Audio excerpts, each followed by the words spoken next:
Hello बच्चों, आज मैं स्टार्ट कर रहा हूँ चैप्टर नंबर 12 थर्मोडायनामिक्स।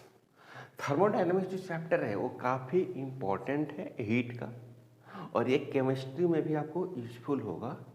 केमिस्ट्री में भी बहुत इम्पोर्टेंट है। तो सबसे पहले हम लोग क्वेश्चन समझते हैं।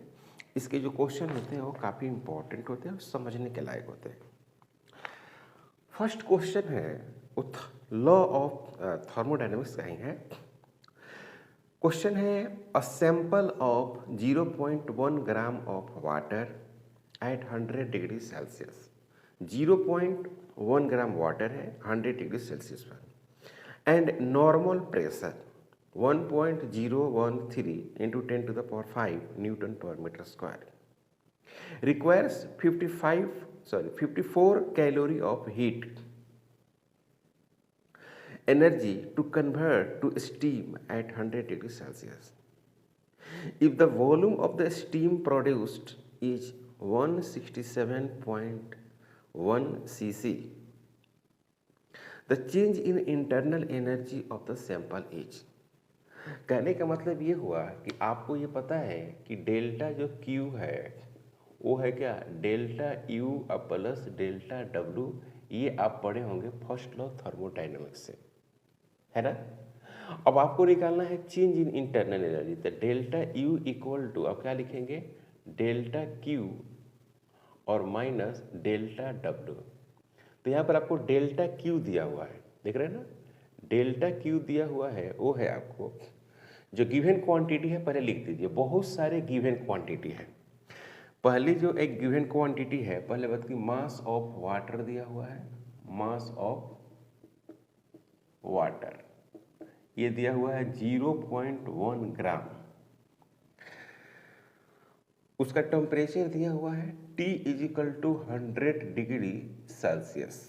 100 डिग्री सेल्सियस दिया हुआ है। डेल्टा क्यू का वैल्यू आपको दिया हुआ है 54 calorie. 54 calorie of heat energy to convert to steam at 100 degrees Celsius. Full stop. If the volume of the steam produced, मतलब यहाँ पर आपको वॉल्यूम दिया हुआ है, तो वॉल्यूम दिया हुआ है 167.1 cc क्यूबिक सेंटीमीटर, जिसको हम लोग बोलते हैं the change in internal energy of the sample. तो आपको निकालना है internal energy of the sample. तो सबसे पहली बात ये है कि अगर हम इस डेल्टा क्यू को देखें तो डेल्टा क्यू को आप हीट में मैंने जूल में कन्वर्ट कर दीजिए। ऐसा क्यों, ऐसा इसलिए बोल रहा हूँ कि सभी क्वांटिटी को जो दिया हुआ है वो आपको जूल में दिया हुआ है। जो आंसर है वो जूल में दिया हुआ। तो 1.8 लिखा जाता है, कहीं 4 लिखा जाता है, कहीं 4.2 भी लिखता है ना, कैलकुलेशन के लिए। ये हो गया। तो अब हमको क्या है कि डेल्टा क्यू तो मिल गया, अब हमको क्या कैलकुलेट करना है, डेल्टा डब्ल्यू। तो डेल्टा डब्ल्यू कैलकुलेट करने के लिए आपको सभी क्वांटिटी यहाँ पर दे रखा है। तो डेल्टा क्यू, डेल्टा जो क्यू होता है आपको पता है कि डेल्टा डब्ल्यू इजकल टू हम लोग जो लिखते हैं वो पी और डेल्टा भी लिखते हैं। ये आपको पता है, पी और डेल्टा भी। तो आपको पता है कि यहाँ पर डेल्टा भी क्या लिखा हुआ है। एक तो इनिशियल आपको वॉल्यूम जो होगा V1 उसको 0, और V2 जो है V2 को मानिए 167.1 cc। तो इसको क्यूब सेंटीमीटर या मीटर में अगर कन्वर्ट करेंगे तो 1 to 10 to the power -6 metre cube हो जाएगा। ये रिजल्ट हो गया। तो ये होता है फार्मूला यहाँ पर। तो यहाँ पर एक लाइन और लिखेंगे तो ऐसे लिख सकते हैं, यानी V2 माइनस V1। तो V2 यानी P का वैल्यू आपको दिया हुआ है, और P का वैल्यू आपको क्वेश्चन में दिया हुआ है। जो प्रेशर है एटमॉस्फेरिक प्रेशर वो दिया हुआ है 1.013। ये लिख सकते हैं P is equal to 1.013 into 10 to the power 5 newton per metre square, normal pressure जिसको आपको अक्सर बोलते हैं। अब यहाँ पर पुट करिए आप, तो पुट करिएगा तो 1.013 इंटू 10 टू द पावर कितना होगा 5 इंटू ये वाला वैल्यू 167.1 इंटू 10⁻⁻⁶। तो अगर यहाँ पर आप वैल्यू को इसको सोल्व करेंगे तो लगभग में इसी के बराबर आएगा, कोई ज़्यादा एक्सचेंज वैल्यूज नहीं होगी। ओके, अगर इसको हम ऐसे सोल्व कर दें तो ये हो जाएगा आपको 1.013 इंटू 167.1 10⁻⁻�1 है ना बच्चों। इसको अगर और सोल्व करें तो 1.013 इंटू 16.71 ये आएगा। तो इसको हम लोग लगभग में क्या कर सकते हैं, लगभग में हम इसको 16.8 लिख देते हैं ना, कहानी ख़त्म कर देते हैं। इतना जूल हुआ। अब सवाल ये है कि आपको निकालना है डेल्टा यू। तो डेल्टा यू में आपको डेल्टा क्यू दिया हुआ है। डेल्टा क्यू का वैल्यू ये है, ये तो 50 है 4 और इंटू कितना है 4, ओके, 0.18 माइनस 16.8। अगर आप इसको सोल्व करके है ना और कैलकुलेट कर रहे हैं तो 208.7 जूल और ये हो गया आंसर। इसको बोलेंगे डेल्टा यू। ओके, तो थोड़ा समय लेता है लेकिन सवाल इसके बनता है, क्योंकि इसके जो सवाल होते हैं वो काफ़ी कंसेप्चुअल होते हैं। हीट चैप्टर में अगर देखा जाए तो इसमें कंसेप्ट होता है ना। तो ये सभी मतलब कि आपको केमिस्ट्री के लिए भी आपको ये इम्पोर्टेंट होगा, जैसा कि फिजिक्स में है वैसे ही आपको केमिस्ट्री के लिए भी बहुत महत्वपूर्ण, बहुत इम्पोर्टेंट है। ओके, तो अब क्वेश्चन नंबर 2 की बात करते हैं। क्वेश्चन नंबर 2 इंटरनल एनर्जी के कंसेप्ट से बनेगा। तो आप इंटरनल एनर्जी में एक बेसिक कंसेप्ट पढ़े होंगे, काफ़ी बेसिक कंसेप्ट, कि ये पाथ पे डिपेंड नहीं करता है, ये पढ़े होंगे आप, है ना। क्या पढ़ेंगे बच्चों कि पाथ पे डिपेंड नहीं करता है कौन, इंटरनल एनर्जी। तो पहले आप इसको थोड़ा सा सुन लीजिए। A system is taken from state A to state C, मतलब कोई सिस्टम है जिसमें ए से वो सी जा रहा है by two path ADC and ABC as on the figure. The internal energy at A is UA equal to 10 joule, full stop. Along the path ADC, the amount of heat absorbed dQ1 equal to 50 joule and work obtained dW is equal to 20 joule. Clear है? Where along the path ABC heat absorbed delta dQ2 equal to 36 joule. The amount of work along the path ABC is. तो काफ़ी आसान सवाल है, इसमें ज़्यादा कोई कठिनाई नहीं है। पहली बात कि आपको इधर प्रेशर दिया हुआ है, प्रेशर, इधर क्या दिया हुआ है, वॉल्यूम। तो ये दिया हुआ है ग्राफ, ये ग्राफ है और ग्राफ में कुछ इस तरह की बातें लिखी हुई है, इस तरह से बातें ऐसे, इस तरह से है।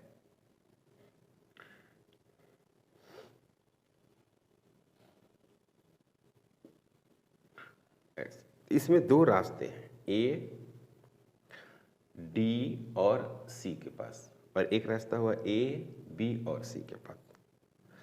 तो इस रास्ते को फर्स्ट मान लीजिए और इस रास्ते को क्या मान लीजिए, सेकेंड मान लीजिए। दो रास्ते हैं आपके पास।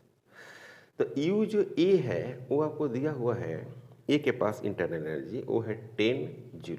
क्लियर। दूसरा है कि डी क्यू वन आपको दिया हुआ है 50 जूल और dW1 इज इक्वल टू दिया हुआ है आपको 20 जूल। फिर आपको dQ2 दिया हुआ है 36 जूल और dW2 आपको कैलकुलेट करना है, ये सवाल है। तो सवाल को देखने से ही आपको लग रहा है कि भाई आसान है, इसमें कठिन कुछ ज़्यादा नहीं है। पहली बात मतलब कि work done due to path 2 निकालना है। क्या निकालना है बच्चों, work done due to path work done due to path two. Work done due to path two निकालना था। सबसे पहला बात यह है कि आप इस तरह से इंटरनल एनर्जी इस तरह से D Q is equal to D U plus D और W, D U is equal to D Q minus D W. तो ये फर्स्ट की हम बात करते हैं, तो ये फर्स्ट की बात हो गई।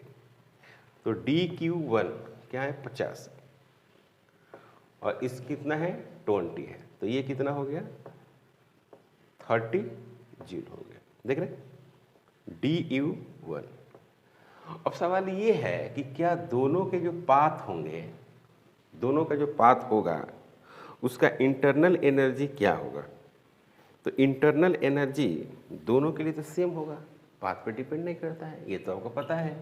तो आप अगर यहाँ पर लिखें DQ2 is equal to DU2 plus DW2 ऐसे लिखें। तो इसको आप क्या लिखेंगे, एक और बात लिख सकते हैं DU2 is equal to DQ2 minus DW2 ऐसे लिखेंगे। तो work done internal energy, internal यही पढ़े हैं आप थ्योरी में, internal energy does not depends on path, energy does not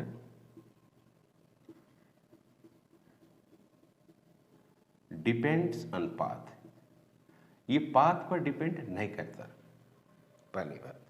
तो क्या लिखेंगे हम लोग DU1 is equal to DU2। तो DU1 ये निकाल दिया आपने, बिल्कुल। तो यहाँ पर लिखेंगे 30। आइए इसको क्या लिखेंगे आप, इसको लिखेंगे DQ2 माइनस DW2 ऐसे। तो D इतना है और ये कितना है DQ2 36 है, यानी ये हो गया 30 और ये हो गया आपको 36 माइनस DW2। तो DW2 इज इक्वल टू ये हो जाएगा आपको 36 minus 30 is equal to 6 joule और ये हो गया आपको आंसर। तो आपको ये आंसर मिलेगा। तो आंसर में आपको डी रखा हुआ है यहाँ पर। समझ गए सवाल? पहले क्वेश्चन आप समझ लीजिए। इस तरह से आपको पी और भी डायग्राम दिया रहेगा और ए डी सी एक रास्ता है, एक रास्ता है ए बी और सी। तो इसमें आपको इंटरनल एनर्जी कैलकुलेट कर लेंगे क्योंकि सारे डेटा दिया हुआ है, और इसकी इंटरनल एनर्जी इसके इंटरनल एनर्जी के क्या कर देंगे, बराबर कर देंगे। इसमें डेल्टा क्यू दिया हुआ है और डेल्टा डब्ल्यू कैलकुलेट करना है। तो काफ़ी सिंपल है। अगर आप इंटरनल एनर्जी का कंसेप्ट अगर थोड़ा भी पढ़े होंगे तो आपको ये क्वेश्चन परेशान नहीं करने वाला है। बहुत आसान क्वेश्चन है ना। इस तरह का क्वेश्चन काफ़ी आसान होता है, देखने में बड़ा लगता है ना। क्वेश्चन के सलूशन से भी बड़ा क्वेश्चन था ना। अब जो क्वेश्चन है, question number 3, the internal energy change in a system that has absorbed 2 kilo calorie of heat and work done 500 W। यहाँ पे है कि आपको जो इंटरनल एनर्जी जो दिया हुआ है, चाहे चेंज इन इंटरनल एनर्जी, वो दिया हुआ है 2 किलो कैलोरी। तो 2 किलो के बदले 1000 और कैलोरी के बदले 4.2, तो ये हो गया 8.2 इंटू 1000। इसको लिखेंगे 8, यहाँ पर 2 और 00, इतना जूल हुआ DU। ओके। उसी तरह से आपको दिया हुआ है DW। DW जो दिया है बच्चों वो है 500 जूल। तो आपको पता है कि DQ इज इक्वल टू जो होता है वो DW प्लस DU होता है। तो आपको निकालना था हीट। तो हीट की अगर हम बात करें तो यहाँ पर मिलेगा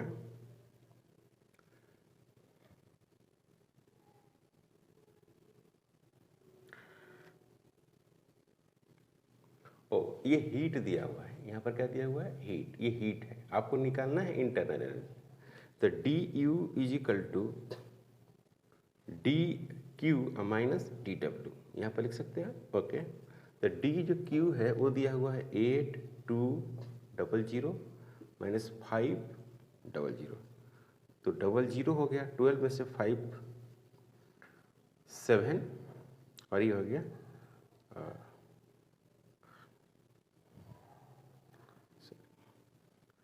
ये हो गया आपका 0 हो गया, और यहाँ पर आ गया आपको 12, तो 12 में से 5 जाएगा तो कितना बचेगा,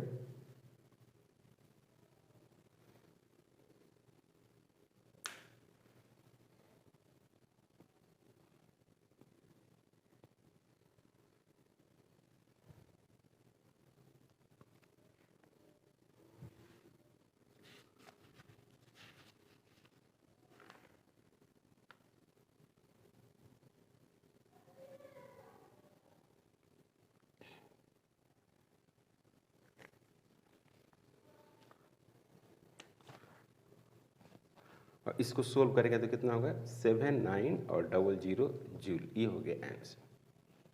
ओके, ये हो गया आपका डी यू, ये आंसर हो गया। Question number 4, 110 joule of heat is added to a gaseous system whose internal energy 40 joule, then amount of external work done। मतलब कि आपने जो हीट रखा है, हीट वो है आपको 110 जूल, और इंटरनल जो एनर्जी है वो है आपको 40 जूल। तो यहाँ पर होता है Q is equal to U plus W, तो W इज इक्वल टू जो होगा वो क्या होगा बच्चों, W बराबर होगा Q माइनस U। तो यहाँ पर क्या होगा W is equal to Q, तो W इज इक्वल टू हो गया आपको Q, Q है 110 minus 40 is equal to W, तो कितना हो जाएगा, ये हो जाएगा 70 जूल, है ना। कितना है बच्चों 70 जूल, ये हो गया आपका answer. Question number 5, first law of thermodynamics is consequence of conservation of energy. तो first law of thermodynamics, first law of thermodynamics, first law of thermodynamics based on the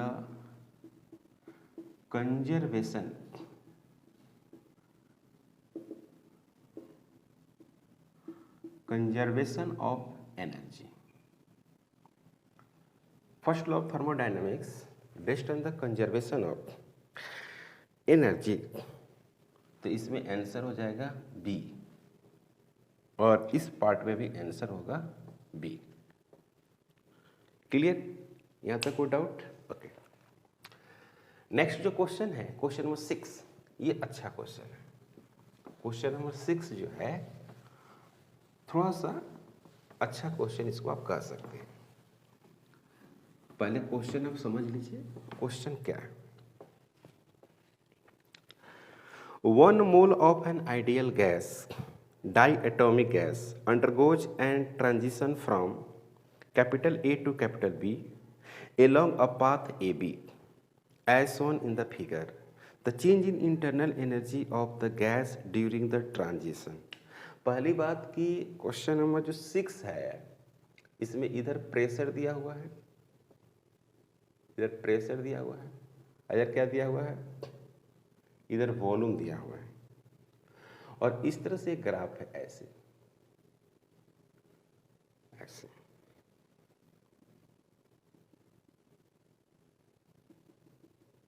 ऐसे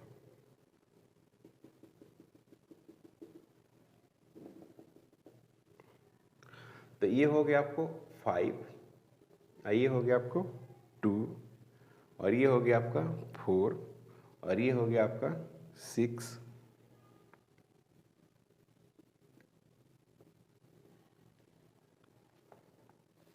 ये हो गया आपका मीटर क्यूब में,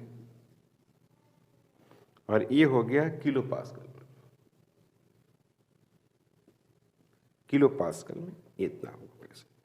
तो अब ए से बी, पहली बात कि एन बराबर यहाँ पर नंबर ऑफ मोल्स है जो 1 दिया हुआ है, नंबर ऑफ मोल्स जो आपको 1 दिया हुआ है एन बराबर, और क्या है यहाँ पर डाई एटॉमिक है, डाई एटॉमिक, इसमें मोनो एटॉमिक, डाई एटॉमिक और ट्राई एटॉमिक जो मॉलिक्यूल होते हैं उनका अपना एक क्या होता है पाथ, मतलब कि अपना एक कंसेप्ट होता है diatomic triatomic molecule का वैल्यूज होती है अपना, ठीक है।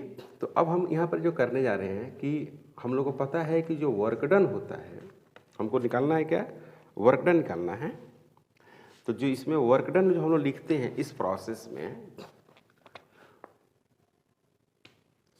सॉरी हमको इंटरनल एनर्जी निकालना, चेंज इन इंटरनल एनर्जी। तो इस प्रोसेस में जो चेंज इन इंटरनल एनर्जी होता है delta U is equal to N C भी और डेल्टा टी होता है। तो डेल्टा टी तो आप समझ रहे हैं कि टेम्परेचर डिफरेंस हम लोग बोलते हैं इसको, और सी भी को यहाँ पर हम लोग जो बोलते हैं सी भी को है ना molar heat capacity, molar heat capacity at constant volume, capacity at constant volume.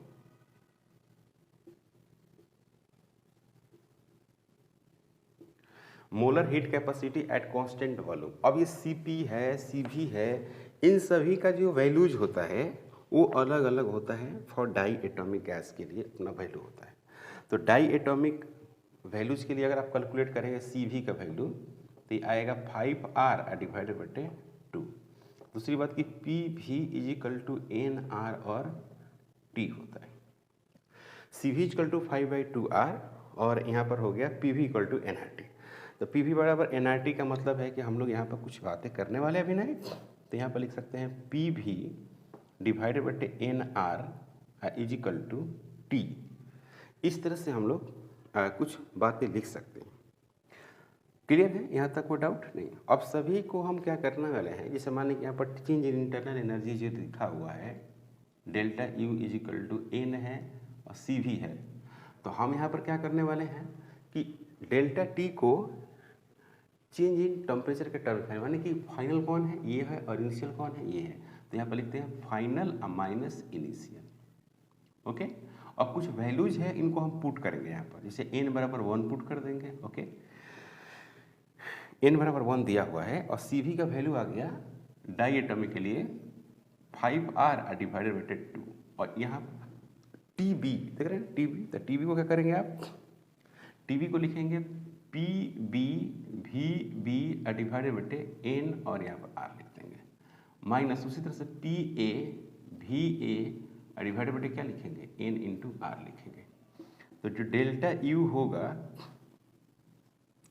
Delta U 1 into 5R divided by 2 into 1 बटे n 1 इंटू R, और यहाँ पर क्या लिखेंगे Pb फिर Vb माइनस Pa और क्या होगा Va, तो ये R से ये R कैंसिल हो जाएगा। तो यहाँ पर क्या मिलेगा 5 डिवाइडेड बाई 2 और Pb Vb माइनस Pa और Va, और काफ़ी आसानी से यहाँ पर वैल्यूज को आप पुट कर सकते हैं। क्यों? क्योंकि आपको सभी वैल्यूज दिया हुआ है, देख रहे हैं ना, ये किलो में है और मीटर क्यूब में है। तो बी पर अगर देखा जाए तो Pb कितना है 2 है, ये हो गया 5/2, 2 इंटू 10 टू द पावर 3। अब Vb कितना है, Vb है आपको 6, ये हो गया 6 माइनस Pa, तो Pa कितना है 5, तो यहाँ पर क्या हो गया 5 इंटू 10 टू द पावर 3। अब Va कितना है, तो Va आपको 4 दिया हो, इसी को आपको सोल्व करना है। तो यहाँ पर सोल्व करिएगा तो 10 टू द पावर 3 को पहले आप बाहर निकाल लीजिए, 5/2 इंटू 10 टू द पावर 3, और ये हो गया 12 और ये हो गया 20, देख रहे हैं। तो ये हो गया 5/2 into 10 to the power 3 into into यहाँ पर क्या हो जाएगा -8, तो ये हो जाएगा कितना 4, तो ये हो गया -20 इंटू 10⁻³ और जूल।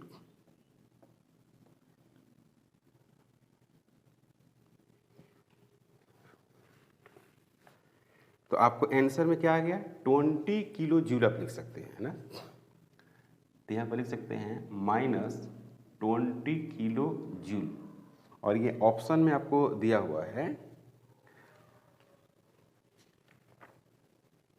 ऑप्शन में डी है, क्या भाई डी ऑप्शन इसका आंसर, यही हो गया आंसर। समझ में आया क्या हमने किया। आपको पी और भी ग्राफ दिया हुआ है, आपको यहाँ से जब यहाँ गैस का जो प्रेशर और वॉल्यूम जो चेंज हो रहा है उसमें आपको बताना है कि उसका इंटरनल एनर्जी क्या होगा, जबकि जो भी गैस आप ले रहे हैं उसका 1 मोल दिया हुआ है और वो डाई एटॉमिक है। ये जानना बहुत ज़रूरी है कि वो कौन सा नेचर का मोनो है, डाई हो, ट्राई है। तो यहाँ पर डाई एटॉमिक हो गया, तो डाई एटॉमिक के बदले में हम लोग लिखते हैं यहाँ पर चेंज इन इंटरनल एनर्जी जब भी लिखते हैं NCV डेल्टा T लिखते हैं। CV molar heat capacity at constant volume है और CV = 5R/2 होता है डायटोमिक के लिए। और यहाँ पर PV = nRT करके, अब हमको T दिया नहीं है लेकिन P और V दिया हुआ है, इसीलिए मैंने इसको इसमें कन्वर्ट कर दिया और कुछ नहीं, और बाकी सारे वैल्यूज आपको दिया हुआ है। क्वेश्चन अच्छा है ये, क्योंकि इस तरह के क्वेश्चन अक्सर पूछते रहता है और पूछा है कई बार, ऐसा क्वेश्चन पूछा। तो ये काफ़ी इम्पॉर्टेंट क्वेश्चन में आएगा। थर्मोडायनेमिक्स का सबसे इम्पॉर्टेंट क्वेश्चन अभी तक हम लोग सोल्व किए हैं। कैसे कैसे हम लोग वैल्यूज को कन्वर्ट कर रहे हैं, एक टर्म से दूसरे टर्म में ले जा रहे हैं। ठीक है, क्वेश्चन नंबर 7 भी क्वेश्चन जो है वो इम्पोर्टेंट क्वेश्चन है। क्या है जरा समझिएगा, फार्मूला है एक्चुअली, इसके बाद लगातार फार्मूला ही आएगा आपको। क्वेश्चन नंबर 7 है, Cp and Cv denotes the specific heat per unit mass of an ideal gas of the molecular weight capital M है।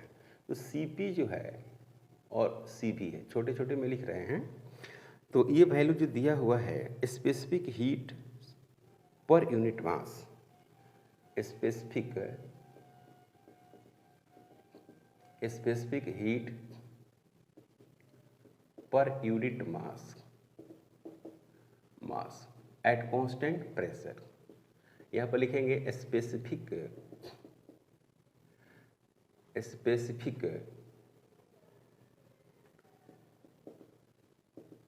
हीट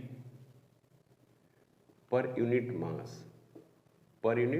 मास, ये है eight constant volume, eight constant pressure, eight constant pressure पर है, eight constant volume पे है, eight constant volume पे है। Capital जो M है, कैपिटल M, वो कैपिटल जो M है वो है आपको मोलिकुलर वेट, इस तरह से वैल्यू दिया हुआ। ओके, अब इसी में क्या करते हैं कि एक होता है molar heat capacity at constant pressure और molar heat capacity at constant volume, एक और होता है इसी टाइप के, आप पढ़े होंगे। जैसे ये हो गया आपका, जैसे C कैपिटल है ना, capital Cp specific heat capacity, या इसको मोलर हीट कैपेसिटी भी कहा जाता है, या molar specific heat capacity, molar specific heat capacity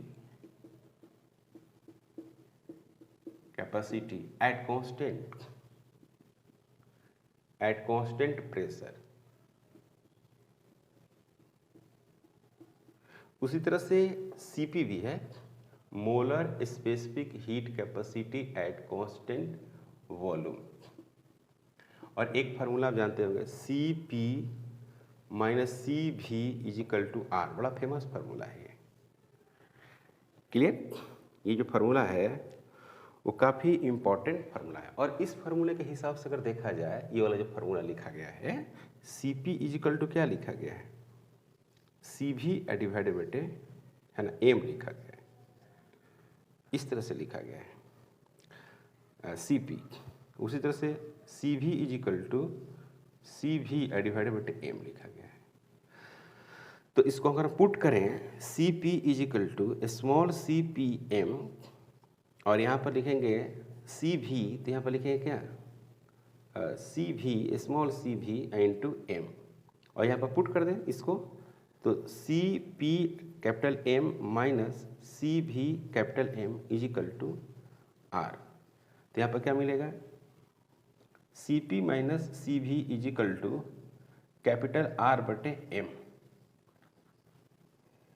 ये वाला रिजल्ट हो गया है ना। ये specific heat per unit mass है, specific heat per unit mass, यानी ये है स्पेसिफिक हीट, सिर्फ स्पेसिफिक हीट कर सकते हैं, molar heat specific heat capacity. तो ये जो वैल्यूज होती है C P equal to capital C P बटे एम, आप ये थ्योरी में बेसिक थ्योरी में पढ़े हैं, तो आपको ये एक ऑप्शन दिख रहा होगा, जो ऑप्शन नंबर सी में ऐसा लिखा हुआ है, सी में है आर बटे एम है ना, तो ऑप्शन इसका क्या हो जाएगा सी हो जाएगा। Okay clear. अब क्वेश्चन नंबर 8, क्वेश्चन नंबर 8 क्या है, और आसान क्वेश्चन है।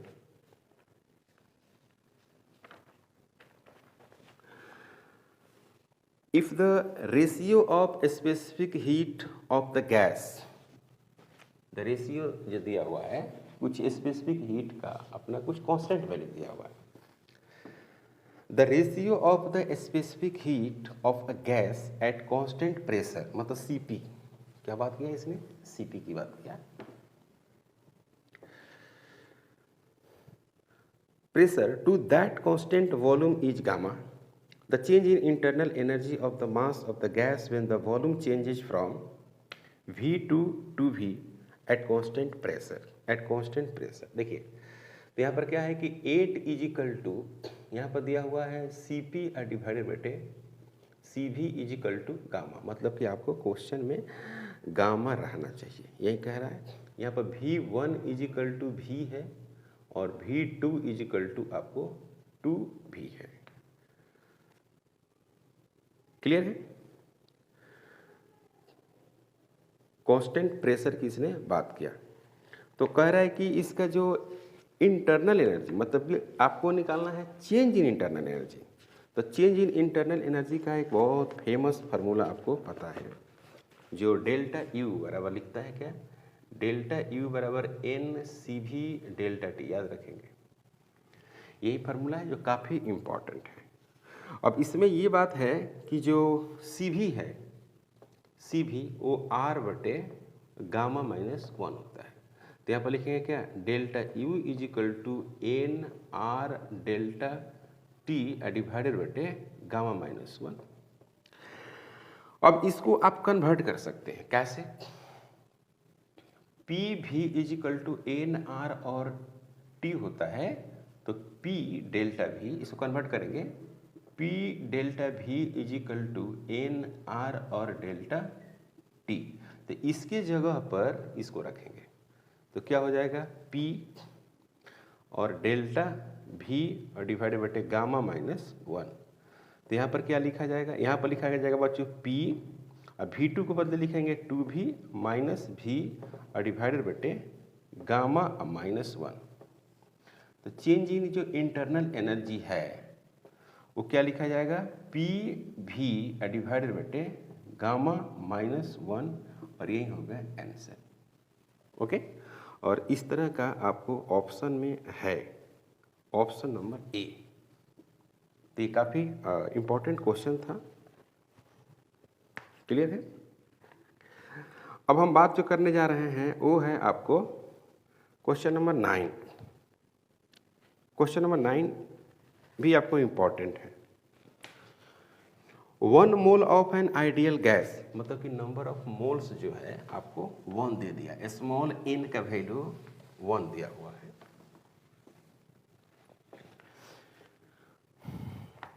One mole of an ideal gas required 207 joule heat to rise the temperature by 10 Kelvin when heated at a constant pressure. Okay, तो यहाँ पर जो दिया हुआ है 9 नंबर में वो है आपको डेल्टा जो क्यू है वो दिया है 207 at constant 1 mole of ideal gas, sorry ये सीपी दिया हुआ है, सीपी, हाँ सीपी है। 1 mole of an ideal gas required 207 joule, definition से heat raise the temperature by 10 kelvin when heated at a constant pressure, मतलब कि सीपी हो गया। If the same gas is heated at a constant volume to raise the temperature by the same 10 kelvin the heat required is, मतलब कि जो heat required है वो constant volume पर क्या होगा। तो काफ़ी आसान है। पहली बात कि आर का जो यहाँ पर वैल्यू दिया हो बच्चों वो क्या है 8.3 जूल पर मोल पर केल्विन। तो यहाँ पर क्या दिया हुआ है कि एट 40 केल्विन टेम्परेचर, 40 केल्विन जो टेम्परेचर है उसके हिसाब से देखा जाए, at 40 kelvin temperature Cp is equal to दिया हुआ है 207 joule, this is the joule, and at 40 kelvin Cv is equal to what. तो फार्मूला क्या होता है Cp minus Cv is equal to क्या हो गया R हुआ। तो Cv इज इक्वल टू क्या हो गया Cp minus R। Cp is equal to कितना हो गया 207 माइनस 8.3, 8.3 अगर इसको हम सोल्व करें तो लगभग आएगा 198, है ना, 198.7, है ना, 198.7 जूल, और यही हो गया आंसर। तो Cv का वैल्यू आया बच्चों 198.7 जूल। ओके, क्वेश्चन नंबर 10 जो काफी इंपॉर्टेंट क्वेश्चन है, क्वेश्चन नंबर 10,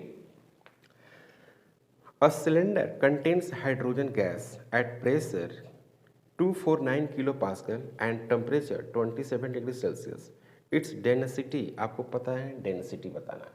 तो P इज इक्वल टू जो दिया हुआ बच्चों वो है 249 kilo pascal, 249 into 10 to the power 3 pascal. Okay, T बराबर क्या हो गया, T बराबर क्या हो गया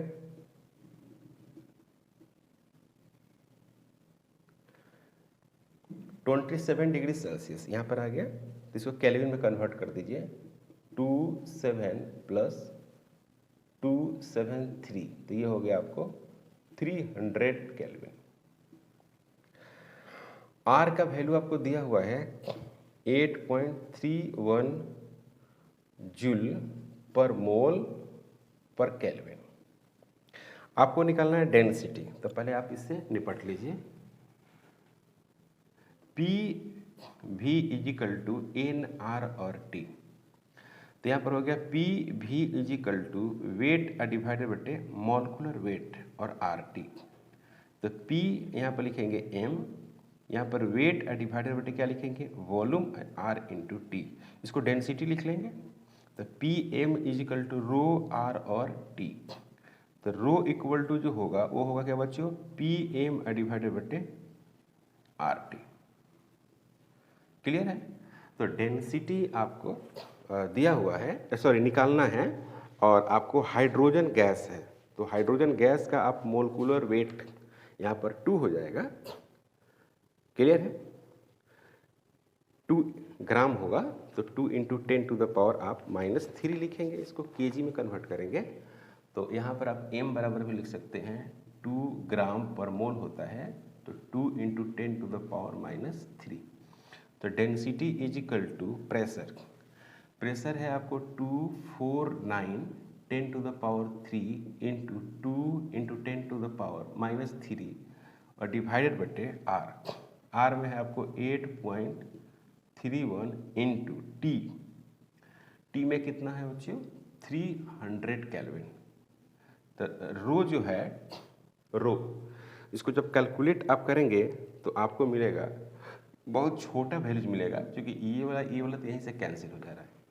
और यहाँ पर अगर सोल्व करेंगे इसको तो यहाँ पर हो जाएगा 2.49 इंटू 2 डिवाइडेड बटे 8.31 इंटू 3। तो इसको आप सोल्व करेंगे तो आएगा 0.2 के आसपास आएगा, केजी पर मीटर क्यूब, और यही हो गया आंसर। ऑप्शन में अगर देखा जाए तो आपको बी ऑप्शन इसका सही है।